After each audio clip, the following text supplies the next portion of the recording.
Hello everyone, how are you? Okay, so what I've got for you today is I want to discuss about like constructing chords. Now, well, you might say, well, I know me chords. You might be, you say, yeah, I'm quite an accomplished player. You know, I can say like, I know, let's say like my A minor chord, A minor 7, yeah. But sometimes, say, you might want to mix the chords up with your lead playing, and where are you then?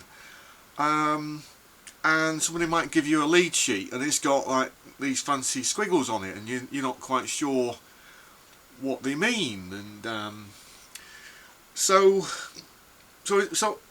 what we're going to do, we're going to go back to basics. And this will help like unpack like players like Allan Holdsworth, like Eric Johnson, like Joe Pass, like well, name me a guitarist who like uses chords and arpeggios, and I'll show you a way to unlock it. Andy Summers, of course, yeah, there's another one. So I mean, you might want to refer to the video I did recently about intervals as well, because that's good preparation for you. But say we go, say like, you want to play a C major chord, so now you probably a book will give you like that, won't it? Okay, or that. But something like that might be a bit too much. There's a lot of stuff in there which you don't necessarily need, and we're not really addressing how that's relevant to the chord and what separates that kind of C chord from, say, a C. We don't know whether it's a C7 or a C major 7 or a C major 9 or whatever. So so if we actually just take the time-honored root 3rd and 5th, so we go root, C, 3rd is E, the 5th is the D, so in this case, and then a D minor will,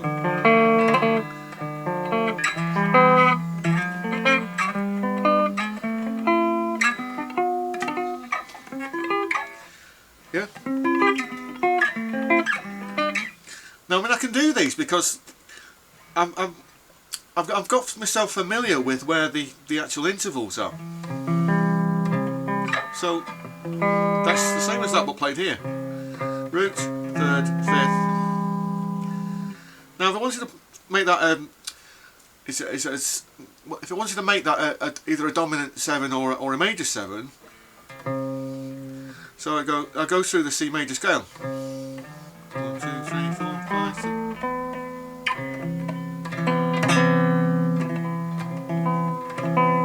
So that's the C major 7.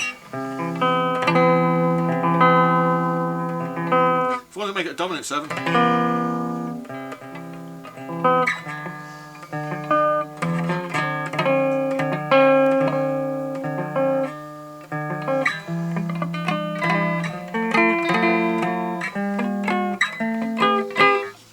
so wherever I am on the fretboard, I should be able to play chords.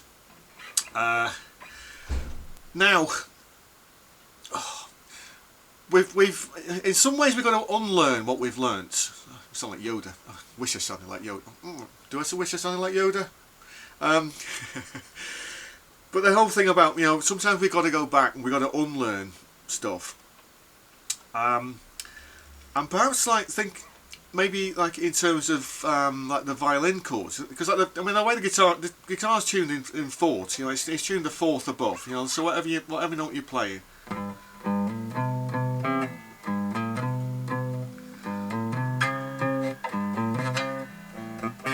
Yeah, whereas a violin is tuned in 5ths. So so rather than playing root 3rd, 5th, in the chords, if you start getting into the habit of playing root 5th and the 3rd, then that opens up a lot more possibilities, and it will make some of those fancy jazz chords a lot easier. So So say we go back to that C again.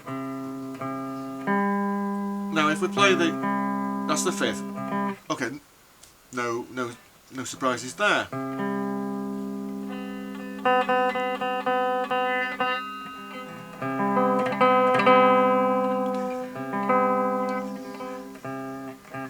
So yeah, okay, that's our major 7. Because we're not playing that, but over 3 strings, yeah.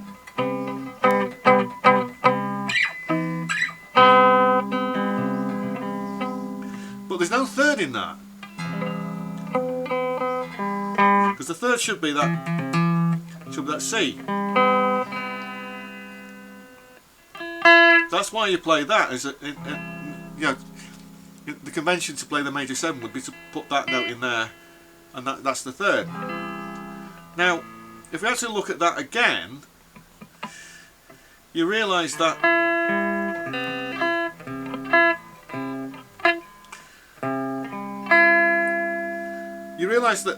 the 3rd is always a 6th above the 5th. I'm hoping I'm not confusing you here, but it is, trust me, because like, so if I run through the remainder of that scale, 1, 2, 3, 4, 5, 6. So it has to be. That note's the octave of that. So that's why we play that chord.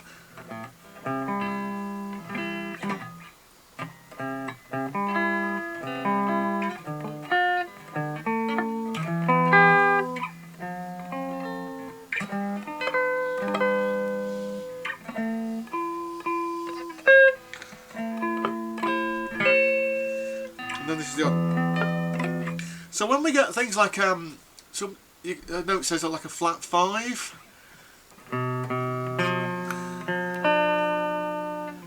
so say we were just playing if we play just like a standard B minor, that's the one which you'll probably learn.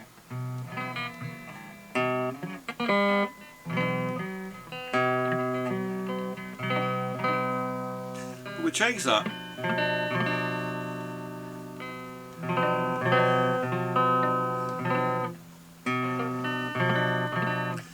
So we could just play that, and we certainly would get away with that.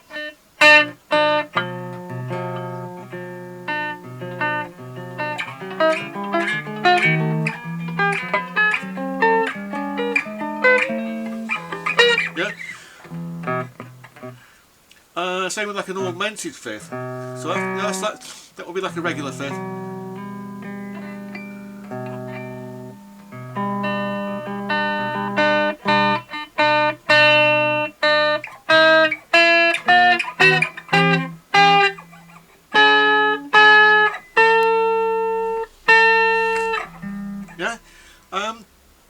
So as I was saying, anywhere we are on the fretboard, we should be able to form a chord.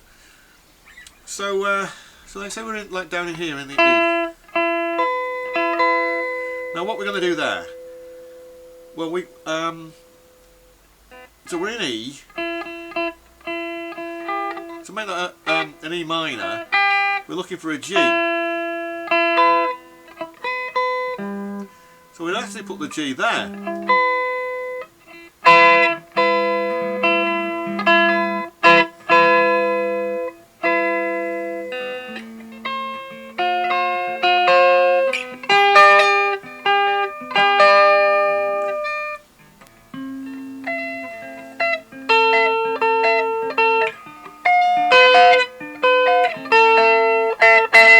So we're back to 6th intervals again.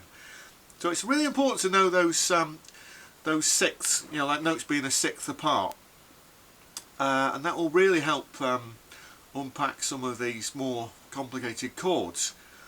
Have you actually seen that video of Allan Holdsworth, like going through his style? And he actually explains this about how like a chord is really just playing parts of the scale, but you play multiple notes from the scale at the same time. In which case that means that if you're just playing a note of a scale, then you're just playing you can't really say a 1-note chord, but there should be an associated chord for every note that we're playing. Am I making sense to you, or am I just baffling you? If I'm baffling you, I do apologise. But it's just like, you know, if you look back over some of the videos I've done on this, it's things like, how well do you know your positions and your modes? How well do you know your intervals? And then things like start working through some of these chords. So don't just go root 3rd and 5th, or root 3rd, 5th and 7th. Go root 5th, 3rd and 7, or even just leave the 3rd out, and then you get more sort of like, you know, like those Andy Summers things, you know, the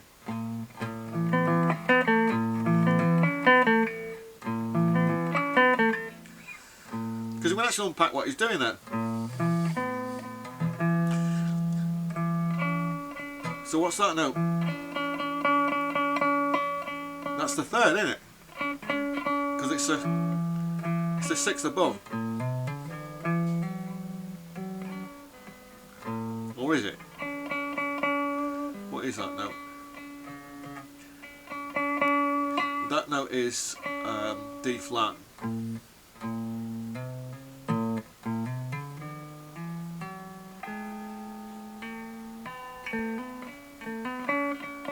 So that is the 3rd.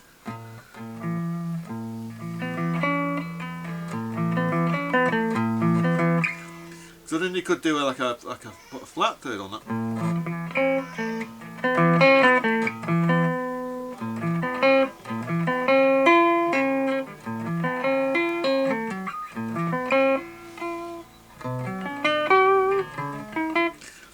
Now, isn't there a Dream Theatre thing where like Petrucci does that?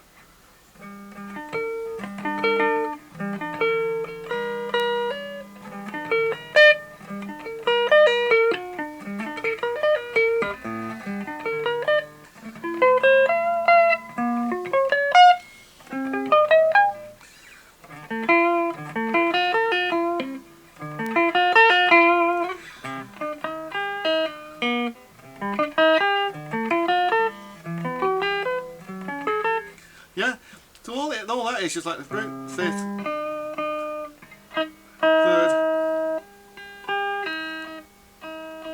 back to the 5th again.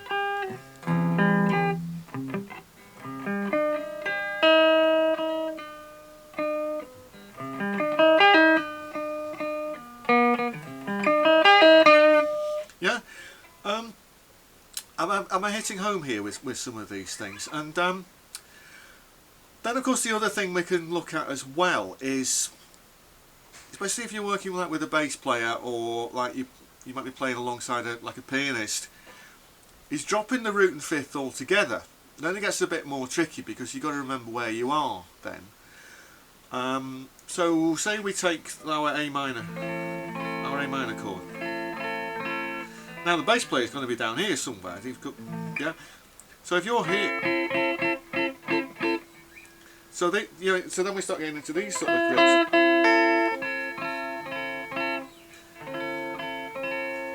And this is something I got from years back, when when the Brian May and Friends Starfleet project came out. I remember trying to transcribe the actual voicings that they were using, because it was like a D.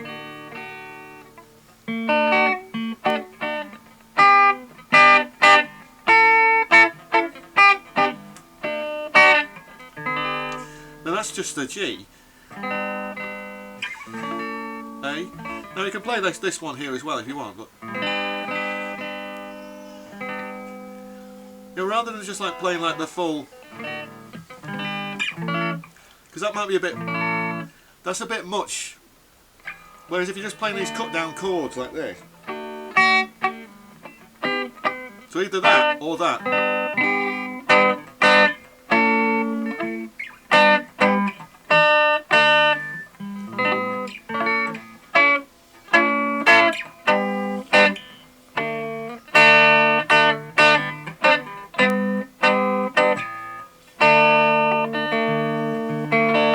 So we make use of that open string.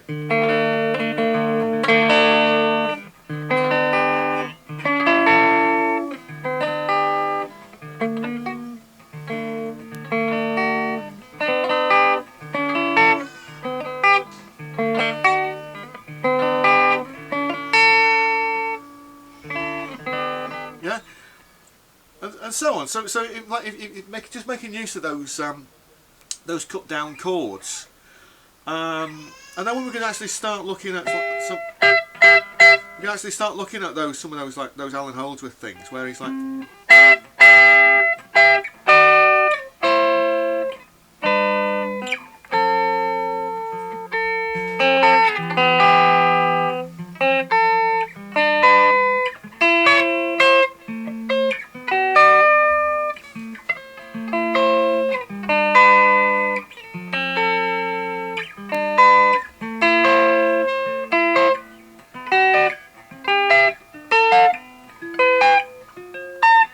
And so on. So sometimes you may not even need to be sort of naming the chords as you're playing them. You'll just see the interval and you'll think, yeah, that sounds interesting, let's go with that.